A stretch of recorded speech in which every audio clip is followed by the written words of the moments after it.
Hello बच्चों, आज हम संस्कृत में पहला पाठ पढ़ेंगे वंदना।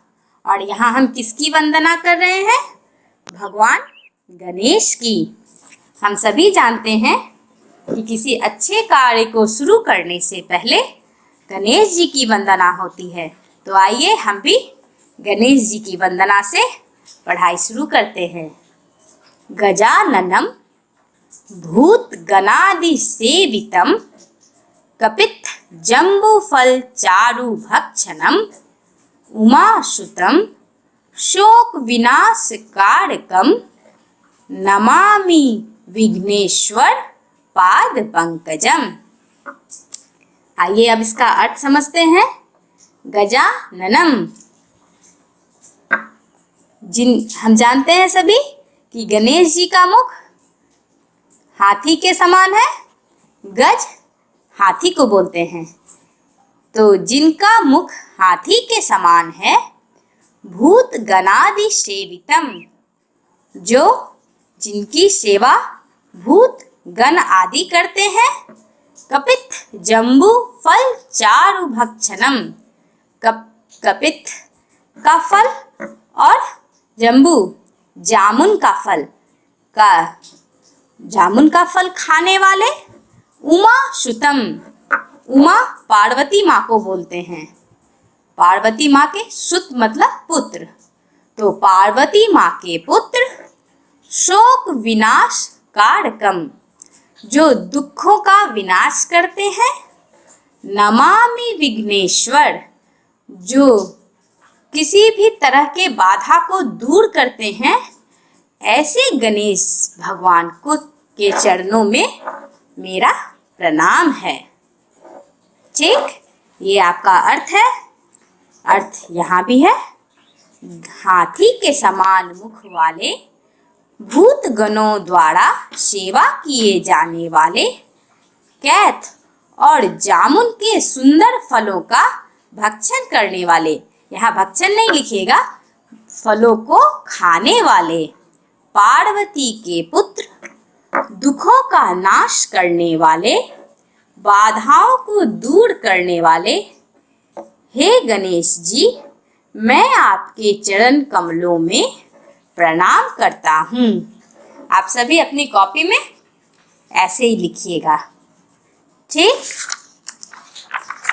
चलिए अब देखिए दूसरा पाठ है संस्कृत वर्णमाला। संस्कृत की भी वर्णमाला है। भाषा वाक्यों से, वाक्य शब्दों से और शब्द वर्णों से बनते हैं। समझिए कैसे।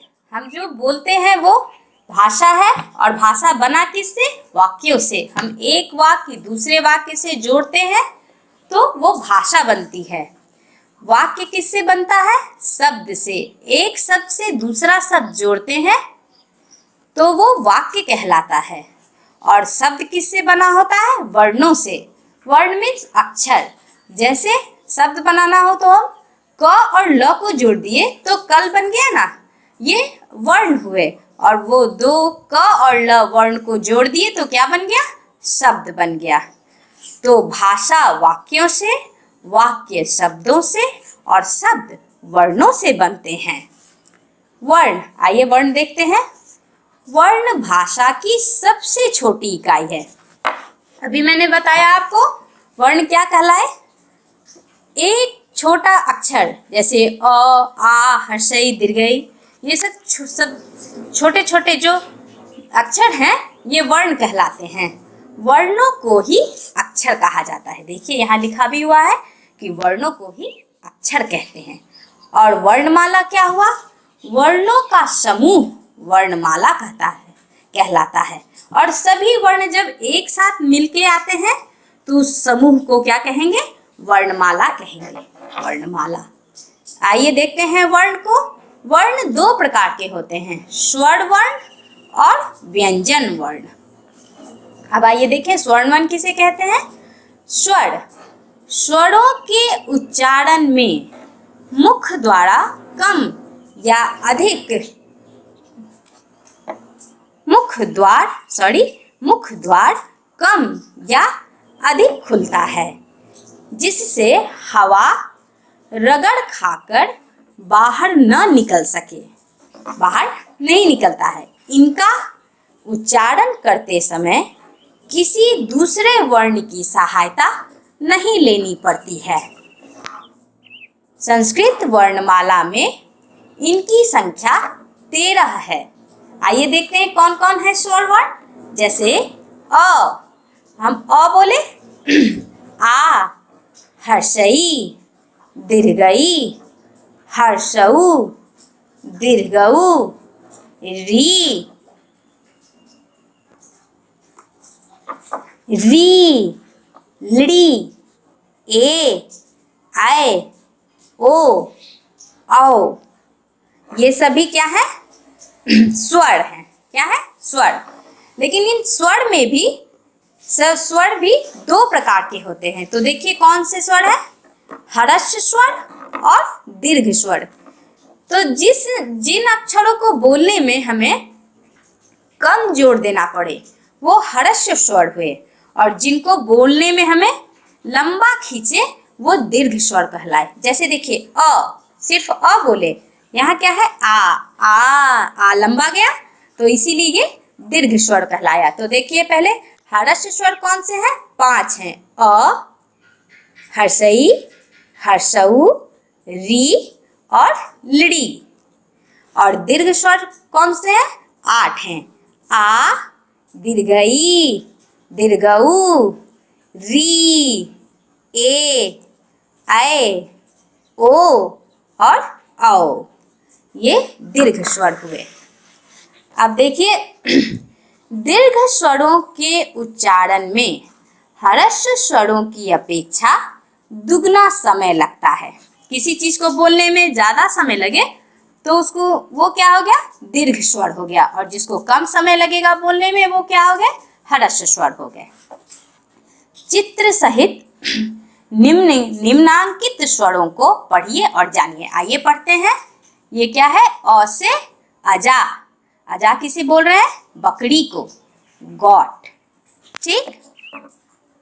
आ से क्या है? आम्रम। आम को संस्कृत में क्या बोले? आम्रम। इंग्लिश में मैंगो। ये हर्षई, हर्षई से ईभः। ईभः किसको बोले? हाथी को, और इंग्लिश में एलिफेंट। दीर्घई, दीर्घई से ईशः। ईशः कौन हुए? भगवान हिंदी में, और इंग्लिश में गॉड। हर्षऊ, हर्षऊ से उपवनम। उपवन को हिंदी में क्या बोले? बगीचा, और इंग्लिश में गार्डन। हर्षऊ है, हर्षऊ से उड़ना। हिंदी में क्या बोलते हैं उड़ना को? ऊन, और इंग्लिश में रिंग। री से ऋषि। संस्कृत में ये ऋषि हो गए, देखिए विसर्ग लग गया, और हिंदी में ऋषि, और इंग्लिश में इनको बोलते हैं शैग। अब ये क्या है? री। री पे ज्यादा जोर देते हैं, ये दीर्घ स्वर है, याद रखिएगा। रीकारः।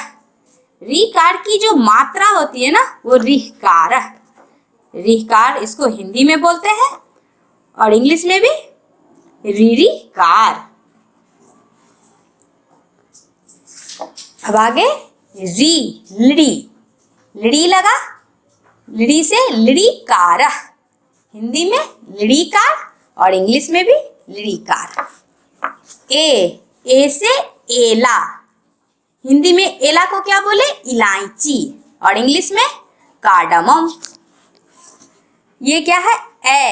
ऐसे एरकह। एरकह, एरकह को हिंदी में क्या बोले? भेड़, और इंग्लिश में शिप। ओ से देखिए ओकह। ओकह संस्कृत, हिंदी में इसको घर बोले, और इंग्लिश में हाउस। औ से औषधि, हिंदी में दवाई, और इंग्लिश में मेडिसिन। अनुस्वार, अनुस्वार से क्या है? अंशुमान। अंशुमान हिंदी में क्या? सूर्य, और इंग्लिश में सन। और यहाँ अविसर्ग, अविसर्ग तो अविसर्ग होता है। ठीक, आज बस इतना ही। Thank you.